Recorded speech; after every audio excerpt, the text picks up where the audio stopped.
Boker Tov, nous sommes le 7 septembre 2017, le 6 Elul 5777. Daniel Haïk au micro, David Amara à la technique. Heureux de vous retrouver ce matin encore pour cette heure d'actualité sur studiocalita.com. Une heure qui va débuter dans quelques instants par les grands titres de cette matinée, en particulier par un grand développement qui est intervenu dans la nuit dernière. Nous allons en parler.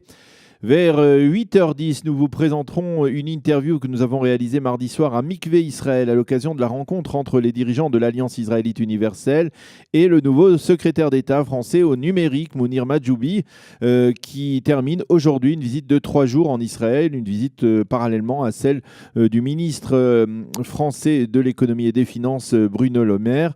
Et donc, vous pourrez entendre et regarder même cette interview réalisée donc mardi soir à Mikvé Israël. Vers 8h25, ce sera l'heure de la chronique d'Eliana Gurfinkel.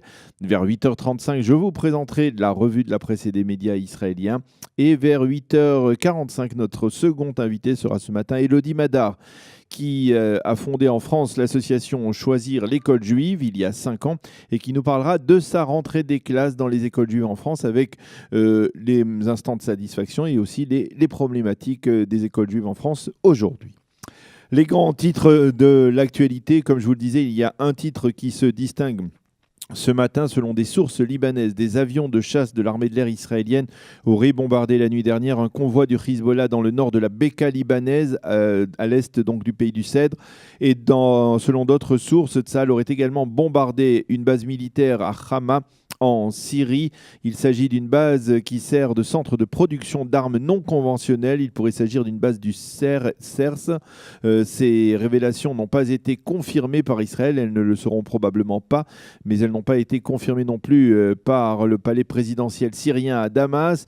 Mais on doit souligner qu'elles interviennent 2 semaines après les mises en garde lancées par Binyamin Netanyahou à Vladimir Poutine, selon lesquelles Israël ne pourra tolérer la poursuite d'un acheminement d'armes de Syrie vers le Liban à l'intention du Hezbollah. Pour Amir Bar-Shalom, le correspondant politique de Reshet Bet, il faut noter que ce n'est pas la première fois que Tsahal s'en prend à des positions syriennes sur le territoire syrien, et de rappeler qu'il y a 10 ans, presque jour pour jour, l'armée de l'air israélienne avait détruit la base nucléaire de Dir Azour en Syrie. Par contre, l'attaque au Liban est plus osée et moins courante, donc affirme Amir Bar-Shalom. Voilà donc pour cette information qui a été rendue publique il y a 2 heures à peine, au début de la journée, et qui n'a donc pas été pour l'instant confirmée.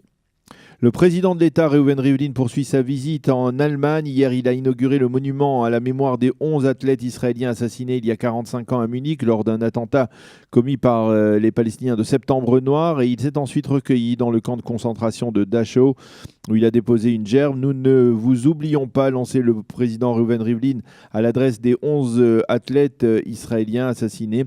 Et le président a demandé au Comité international olympique de reconnaître enfin la tenue d'une minute de silence à la mémoire des 11 sportifs israéliens lors de chacune des cérémonies d'ouverture des JO. Lors de sa rencontre hier avec le président de la Croix-Rouge internationale, Peter Maurer, le Premier ministre Binyamin Netanyahou a accusé le Hamas de détenir, je le cite, cruellement des citoyens israéliens. Il s'agit bien entendu d'Abera Mengistu et d'Omar Assoued. Le Premier ministre a qualifié la coopération actuelle entre la Croix-Rouge et l'État d'Israël de correcte et d'ouverte. Peter Maurer, lui, a affirmé que son association avait des défis importants à relever dans la région, sans fournir plus de détails.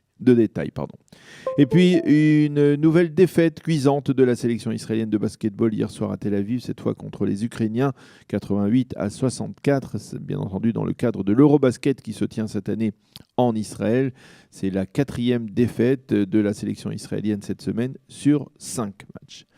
La météo, le temps sera normal pour la saison. Il fera aujourd'hui 28 degrés à Jérusalem, 30 à Tel Aviv et 36 degrés à Eilat.